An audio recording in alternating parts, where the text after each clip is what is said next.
Shalom. Ya, mari kita lanjutkan akan pertanyaan dari saudara R ya, tentang apakah orang Kristen boleh datang ke acara ijab kabul gitu ya. Nah, lalu R ini berkata, wah nggak paham saya Pak, tolong jelaskan Pak itu Pak. Nah, saya jawab, oke.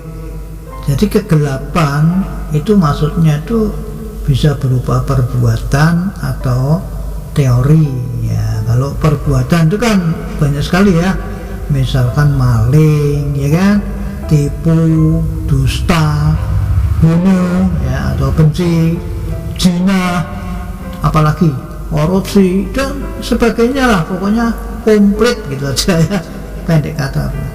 Nah, lalu kegelapan yang berupa teori itu ya misalkan ajaran-ajaran yang tidak sesuai dengan Alkitab atau firman Allah tuh.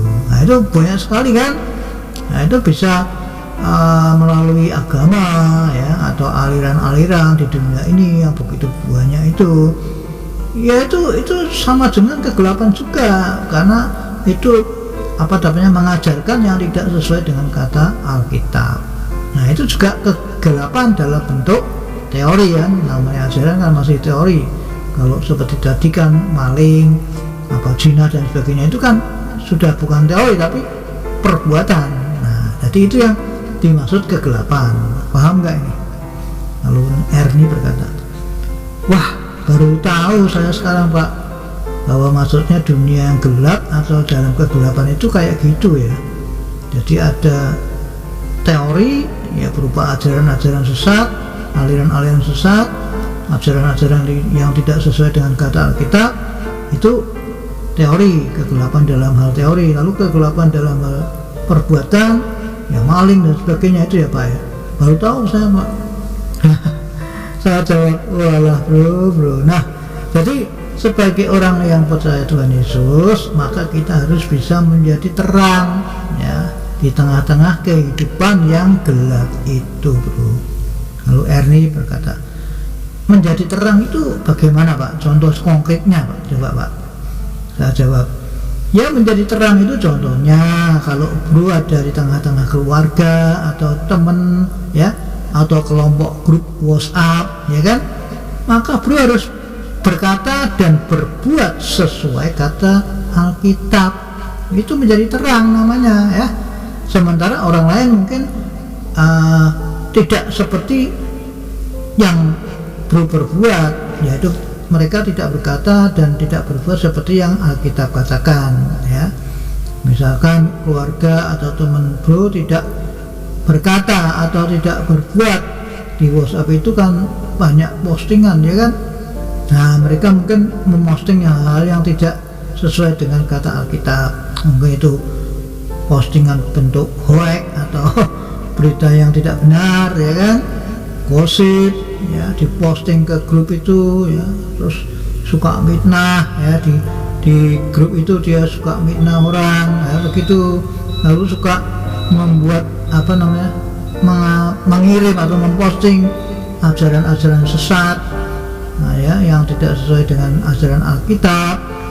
Nah, itu kan orang-orang yang tidak bisa menjadi terang namanya bro ya, mengirim memposting gambar-gambar atau video-video porno yang tidak karuan. Nah, maksudnya banyak sekali ya bro ya, komplit itu pokoknya begitulah ya. Nah, itu namanya orang-orang yang tidak menjadi terang. Nah, bro harus jangan seperti itu, justru bro sebaliknya harus memposting atau berkata sesuai dengan yang Alkitab katakan. Nah, itu maksudnya bro. Lalu Ernie berkata, oh gitu ya, jadi misalnya saya ada di dalam keluarga yang belum bertobat dan belum percaya Tuhan Yesus, yang hidupnya masih semau gue atau tidak mau mendengar nasihat dari siapapun, maka saya harus menunjukkan hidup yang taat kepada firman Allah melalui perkataan dan perbuatan saya ya Pak. Jawab saya 100 loh. Nah, begitu pula ketika bro ada di grup WhatsApp tadi ya. WhatsApp kan sekarang ada banyak grup ya. Nah, di tempat grup itu bro juga harus berbuat yang sama seperti di rumah ya. Itu tadi, memposting hal yang sesuai dengan Alkitab. Jangan malah jadi pengacau alias membuat kejahatan atau dosa yang seperti saya katakan tadi, memposting hal-hal yang tidak benar ya.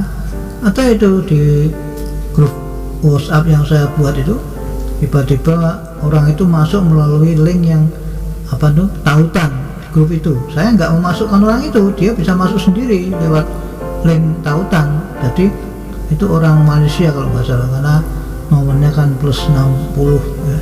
Nah itu Malaysia. Jadi orang itu langsung memposting promosi ya, jualan obat obat untuk kelainan seks. Jadi orang yang punya kelainan seks itu dia jual itu obat itu gitu. Nah itu kan orang ini jelas mengacau. Itu jelas di situ sudah saya tulis grup, adalah grupnya, namanya grup aja Jesus is our Savior ya. Yesus adalah juru selamat kita. Grup rohani gitu kok masa jualan kayak gitu deh. Kalau ada Bagong, kan Bagong berkata, wah itu enggak punya otak mungkin seperti itu ya, karena kan jelas itu kan grup rohani, kok dimasuki iklan kayak gitu tuh, terus maksudnya apa? Nah itu yang saya sebut tadi, pengacau ya. Jadi bro harus bisa menunjukkan hidup taat, jangan seperti orang-orang seperti itu gitu loh ya. Orang di grup itu bro harus bisa menunjukkan bahwa bro melalui perkataan, melalui postingan, bro itu harus bisa menunjukkan bahwa bro itu orang yang taat kepada firman Allah atau Alkitab, kepada semua orang yang ada di grup itu ya, melalui yang bro posting. Paham enggak? Lalu Ernie berkata, oh iya paham Pak. Jadi intinya sebagai orang Kristen atau orang yang percaya Yesus itu, maka kita harus bisa menjadi garam dan terang dunia yang gelap ini ya Pak. Saya jawab yes. Nah sekarang saya akan jawab pertanyaan bro di atas. Lalu Ernie berkata, siap Pak. Kan bro adalah orang percaya Yesus ya kan, atau orang Kristen tadi kan bro berkata. Nah bro itu berada di tengah dunia yang penuh kegelapan ya, yang saya sebutkan tadi di atas itu ya. Dan bro udah tahu apa arti kegelapan itu kan tadi kan ya. Nah bro harus menjadi garam dan terang dunia yang gelap ini. Paham gak? Ya lalu R berkata, oke, lalu bro punya keluarga yang berada dalam kegelapan, betul kan? Nah jadi bro harus bisa menjadi garam dan terang bagi keluarga itu, gitu loh bro. Lalu Ernie berkata, jadi saya harus bagaimana Pak? Tolong jelaskan Pak. Nah saya jawab, ya harus datang ke tempat keluarga bro yang berada dalam kegelapan itu. Lalu Ernie berkata, oh gitu, jadi nggak salah ya Pak kalau saya datang di acara ijab kabul itu ya Pak ya? Saya jawab, ya kan datang mau jadi garam dan terang bro, jadi salahnya di mana? Kan kalau bro tidak menjadi garam dan terang di keluarga itu, nah itu yang salah. Paham gak ini? Lalu Ernie berkata, oh gitu, jadi saya boleh datang ke acara keluarga itu karena untuk menjadi garam dan terang di sana ya Pak?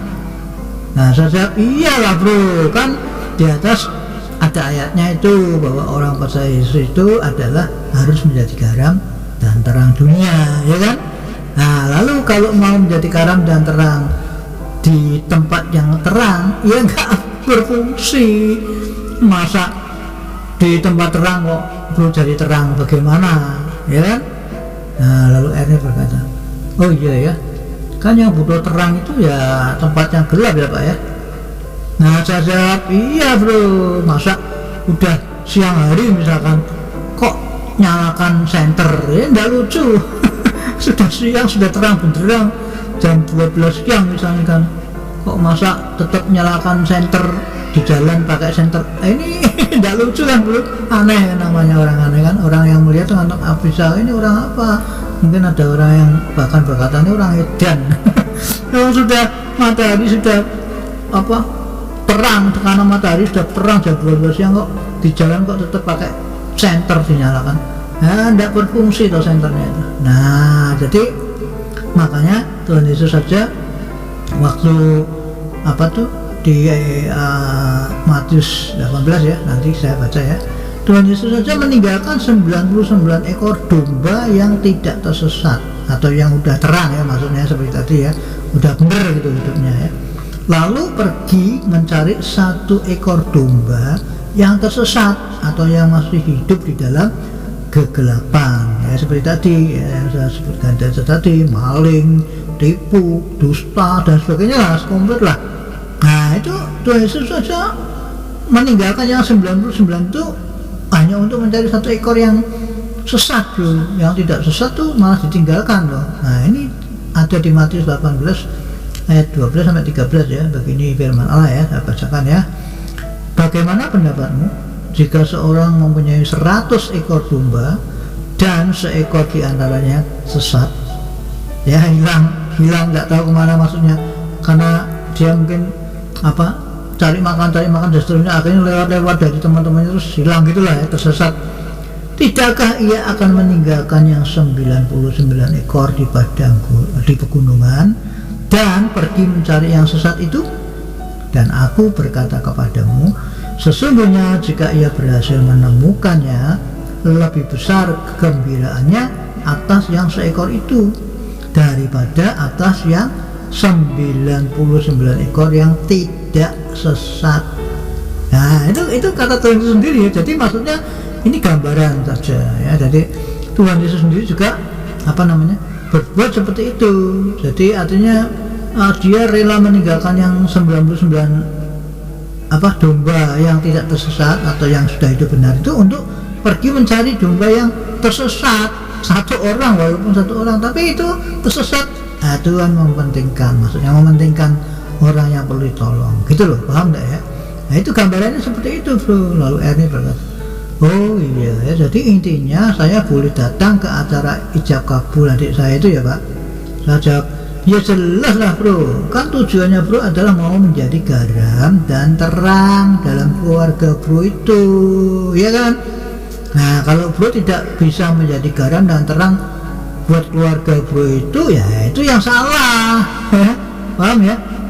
Lalu Ernie berkata, oh gitu, ya paham saya Pak. Nah jadi bro harus baca ulang tuh apa yang saya jelaskan tentang menjadi garam dan terang dunia di atas itu, agar bro paham betul. Lalu Ernie berkata, jadi kalau saya datang di acara itu Pak, apakah tidak berarti saya ikut merestui pernikahan adik saya yang dilakukan di luar Kristen Pak? Saya jawab, ya tidak lah, karena kan tujuan bro sekali lagi kan datang itu untuk menjadi garam dan terang di keluarga itu, ya kan? Bukan untuk yang lain toh. Misalkan yang lain itu maksudnya bro menjadi saksi di acara itu, nah itu jangan. Kalau itu kan lain ceritanya ya. Itu seperti itu ya. Jadi nggak masalah kalau bro datang diundang untuk menghadiri acara pernikahan di luar prosesinya di luar Kristen, nggak masalah, karena bro hanya sebagai undangan ya, sebagai tamu datang, bukan menjadi saksi dan sebagainya ya. Jadi beda bro ya, bisa paham ini ya. Jadi minimal bro datang di acara itu untuk menunjukkan jati diri bro sebagai orang percaya, kan begitu ya. Lalu sambil duduk makan dan minum, bro berdoa buat keluarga bro itu agar Allah mengampuni ya, dan memberi belas kasihan kepada adik bro terutama ya, dan calon suaminya ya kan, kepada keluarga mereka semua yang berada dalam gelap, kan begitu ya. Saya aja setiap diundang acara malam tirakatan 17 Agustus di kampung itu kan saya datang ya kan, ya saya tetap datang. Tapi ketika semua orang pas acara menghentikan cipta kan, biasanya kan ada tuh, mari kita menghentikan cipta kan begitu ya, berdoa untuk para arwah pahlawan ya, kira-kira begitu. Nah ketika mereka sedang seperti itu, saya juga berdoa, bukan saya berdoa seperti mereka, tapi saya berdoa untuk mendoakan orang-orang di sekeliling saya itu. Gitu loh, kan orang nggak tahu, namanya doa kan tidak gembor-gembor ya. Doa kan di dalam hati bisa atau berkata-kata yang pelan. Nah, saya berdoa untuk mereka ketika mereka berdoa mengeningkan cita untuk para pahlawan. Saya berdoa untuk mereka semua yang hadir supaya mereka dijamah Tuhan, bertobat ya, supaya mereka boleh bertobat dan percaya kepada Tuhan Yesus. Ya, kalau punya uang ya saya sumbang makanan ya di acara tirekatan 17 Agustus di kampung itu. Gitu loh bro. Nah itu ya seperti Tuhan Yesus yang waktu diundang di pesta pernikahan di Kana itu kan Tuhan Yesus juga datang tuh. Ya. Apa bro nggak pernah baca itu? Iya kan? Nah, Tuhan Yesus datang dan bukan cuma datang loh, malah menjadi berkat ya kan? Apa itu? Mengubah air menjadi anggur waktu acara itu kehabisan anggur. Ya kan? Itu ditulis di Alkitab tuh mukjizat Tuhan Yesus yang pertama itu mengubah air menjadi anggur. Tuhan Yesus datang di acara undangan pernikahan ya, dan dia malah menjadi berkat di tempat itu. Gitu loh bro, paham ya di sini ya. Lalu R ini berkata, oh iya paham saya Pak. Jadi yang salah itu kalau saya tidak bisa menjadi garam dan terang di dalam keluarga saya itu ya Pak.